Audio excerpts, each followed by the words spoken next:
and what you call promiscuity over them. They were lacking conscience. And in the ancient writings, it's a term called a reprobate mind, which is a mind that's literally given over to being willing to do evil without being concerned.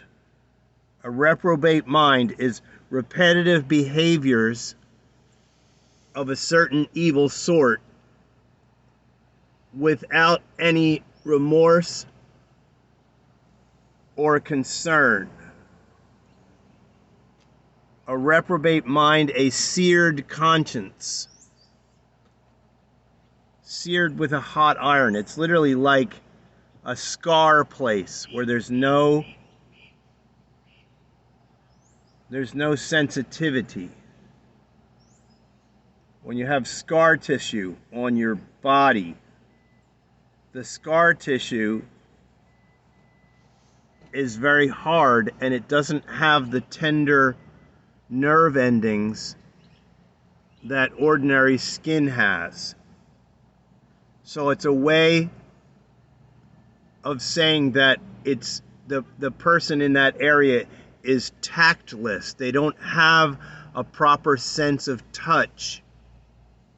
The word tact is a very important word. It means the sense of touch. It means le mot juste, the right word, the right touch, appropriate for a situation. So in a situation, both of my parents, both of them had been trained and were in the habit of giving pleasure to someone who invites it. Both of them. And I have no accusations towards my parents. And, I've had people get angry and negative towards my dad who got my mom pregnant. And yes, in the ancient writings, the male human beings are held responsible for errors in the general overview. So men are responsible to train and communicate about dangers and truths with the children and with the constituents who are in their family, in their home, in their employ. All right, so that's the lead-in. So, okay, I'm going to tell you the story about my last friendship that had intimacy in it.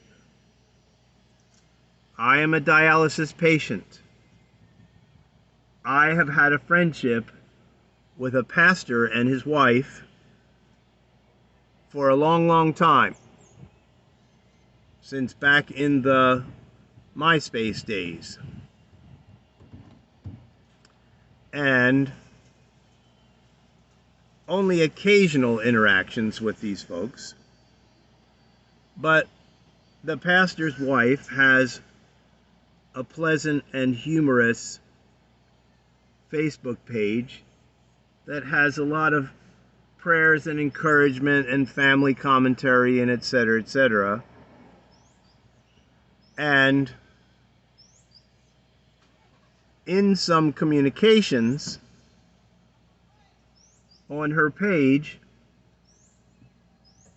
there were some bold and reasonable comments about the arousal of the body and how it is actually a thing that's part of human nature, and we should have a way of dealing with it. And in the comments on her Facebook page, there was a woman who made a few interesting comments that I thought were neat. And I made a comment and I said, I am glad to hear that a woman, a mama, is bold and realistic just about the idea of arousal and the fact that we have to be real about it and monitor it. And so over a long period of time, I had some communications with this lady, and I discovered that she is also on dialysis, as I am. And since we had originally been talking about arousal, we both mentioned that in the time before our dialysis, when our bodies were extremely weak, there was an enormous weakening of the body. And there was also no arousal. But then after the dialysis happened and the body was tuned up and all the excess water was removed from the body, the ability for the body to become aroused again came back. And we were mentioning that experience. And I told her that I was almost crying, thanking God when I found myself aroused again for the first time. It was like I was so thankful. And it's not like, I don't have a marriage partner. I don't have a spouse. I don't have a wife in my immediate relationship. And so I'm not looking, to stimulate myself and be aroused and stuff. But it was just a relief because my body had gotten so weak. Now the dialysis has put vitality back in my body and removed all the excess water. So we're basically talking shop about our dialysis experiences, and we just became supportive friends. She lives in Ohio, I live in Florida, and we became, friendly, cheerful, positive friends, actually praying with one another and talking about our relationship with the people in the dialysis clinics, many of whom are sad and lonely and hopeless and don't have the joy and confidence that we have because of the supernatural visitor who has really come and helped us. So I'm friends with this lady, and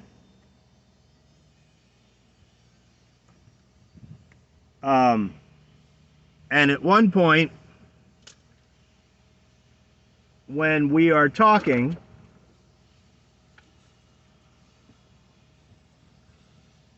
this lady says, I think your voice is really exciting, and when I hear your voice, I feel physically excited. Well, oh my. Welcome to the phone.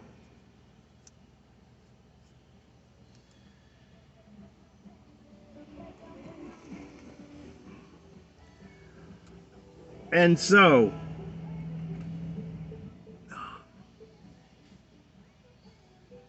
for a period of time, there are occasional phone calls where she and I are both excited while talking on the phone, stimulating ourselves.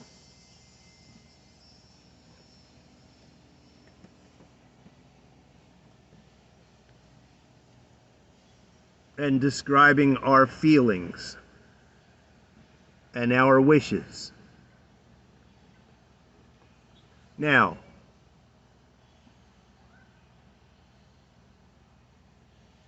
in that situation, I am not feeling a good conscience about it. But honestly, from time to time, I don't resist making the phone call.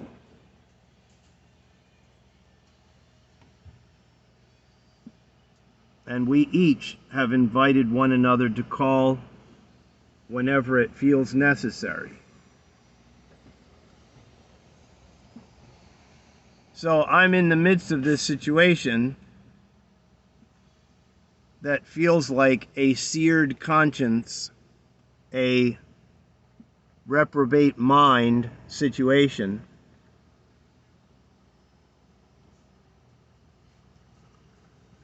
And as well as the moments of pleasure and stimulation,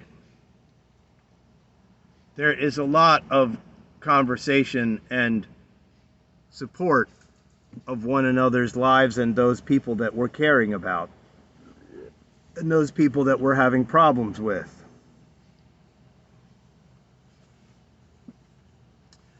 And then it's very interesting because I invite you to find the video audio autobiography of Derek Prince. Derek Prince autobiography on YouTube. I invite you to watch that. It's about an hour long, and it's one of the most interesting testimonies of a guy who's a total intellect, a philosopher, a man who studied logic and ancient languages, Greek and Latin, who was a non-Christian who ended up in a very peculiar life. That guy, as a young, handsome lieutenant in the British Army, married a woman who was 20 years older than him, his mother's age. That woman had adopted 8 orphan Jewish girls and was living in Jerusalem. This man married a woman about his mother's age who was not some kind of like star figure, attractive chick that might have been a parallel to the handsome lieutenant. He selected someone who was in the heavenly work. Well, I always said I wish Derek Prince could be my grandfather. And so I discovered that this lady, my friend Paula, she is 84 years old, 20 years older than me. And that's pretty shocking.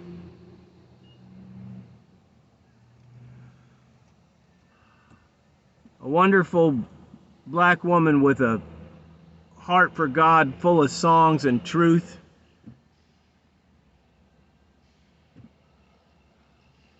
And she and I are longing for each other on the phone. Well, she went to rest at the beginning of December.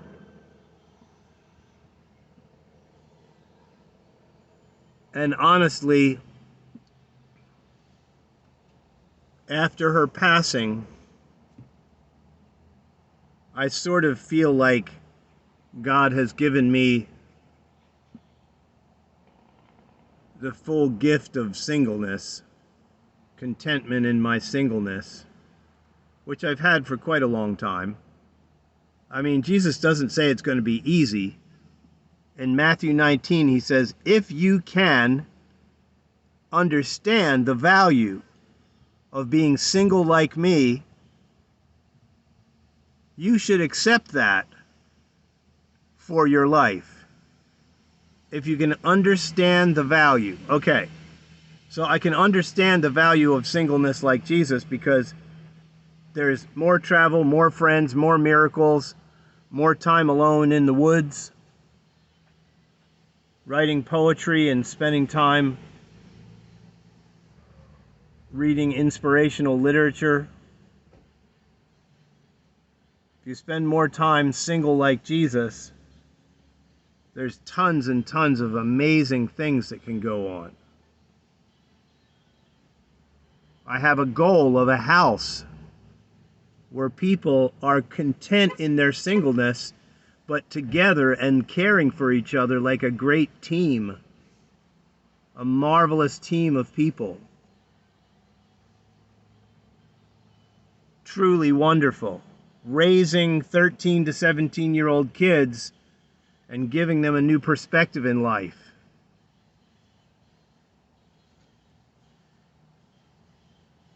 So, here I am. I go all the way back to the beginning of my life, and none of my parents or elders talked at all anything about handling my man body. I mean, I've got this body that gets this powerful arousal, and nobody gives me any coaching on how to handle this stuff. And then finally, when I'm 36 years old, a friend of mine and I discover some training, some really, really interesting kind elder wisdom training on arousal and self-control and intimacy. And it is fascinating.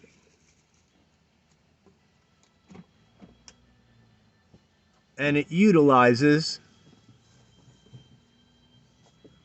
muscle groups, flexed muscle groups, in order to draw the blood away from the erectile tissue in the man and in the woman, so that the big stiffy goes away on the outside of the man and on the inside of the woman. It's a practice. It's just an exercise. It's a practice.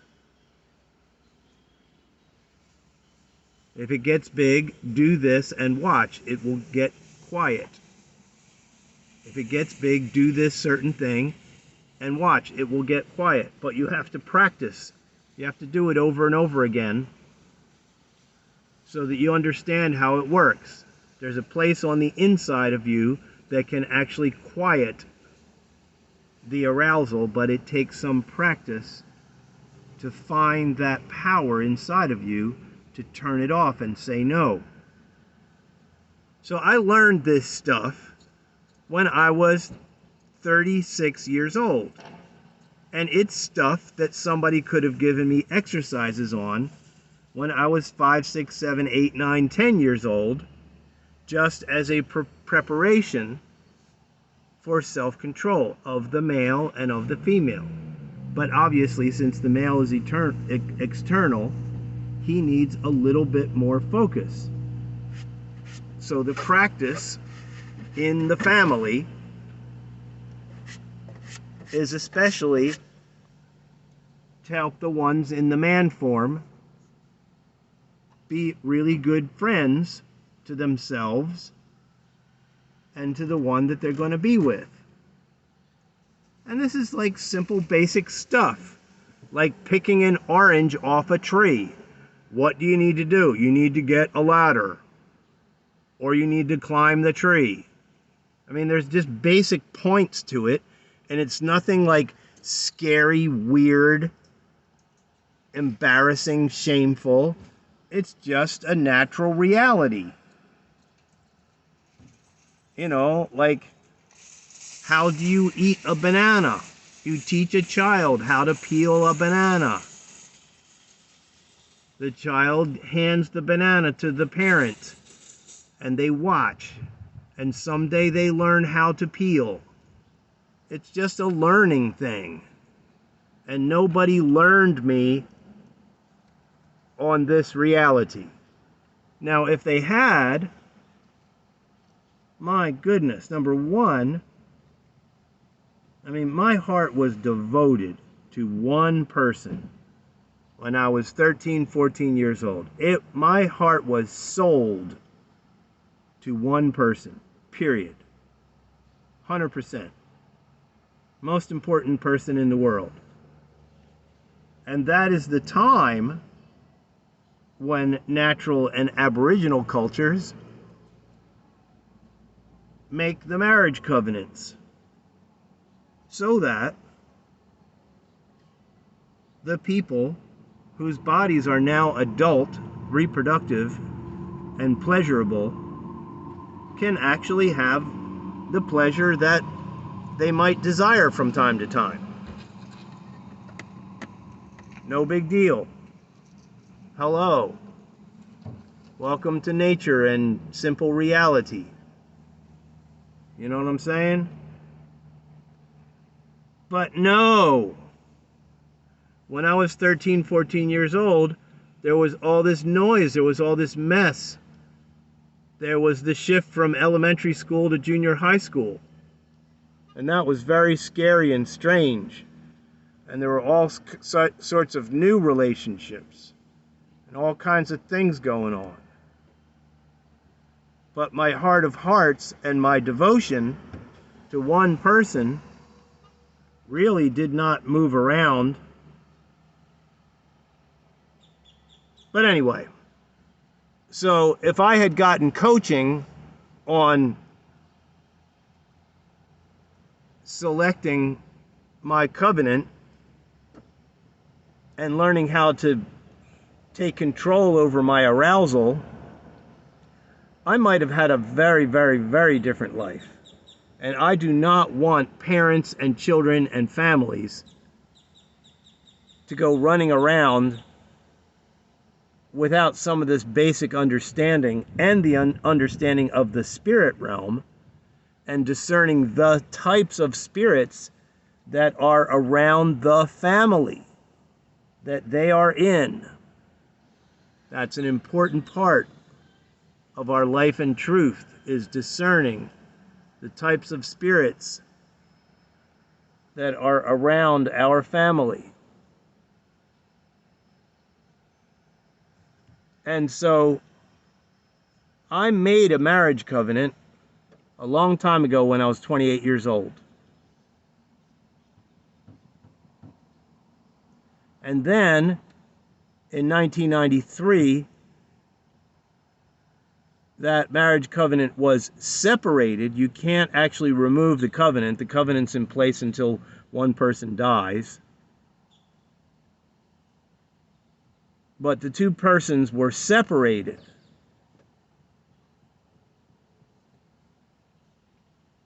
Formally by a human contract in 1993. And shortly after that, I got my training in self-control.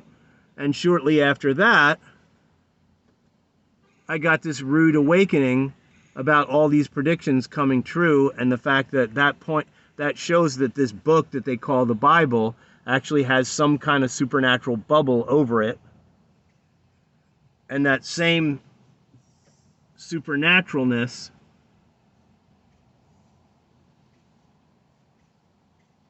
could actually guide the four people who wrote the life and teachings of Christ.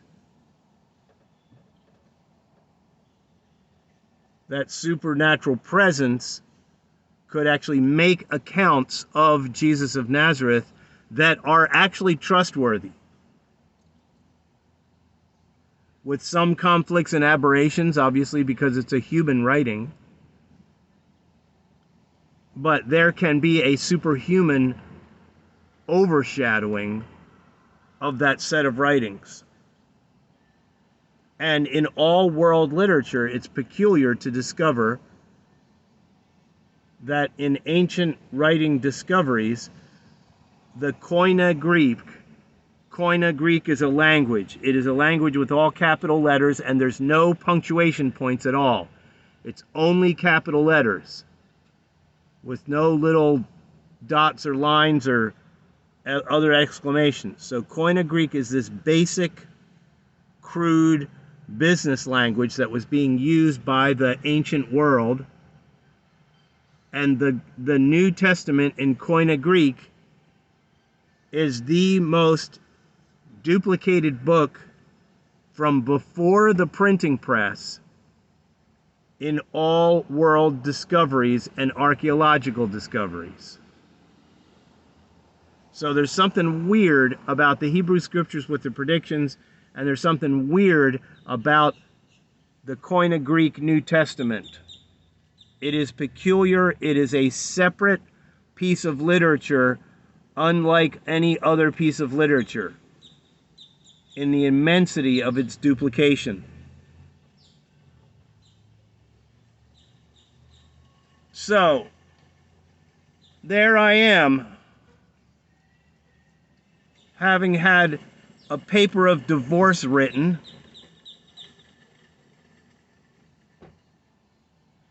then finally learning how to take control over my body, which was an amazing thing. It was like I was almost in tears when I discovered this practice that is an ordinary practice that any male human being can engage in, and female human being, actually for better pleasure.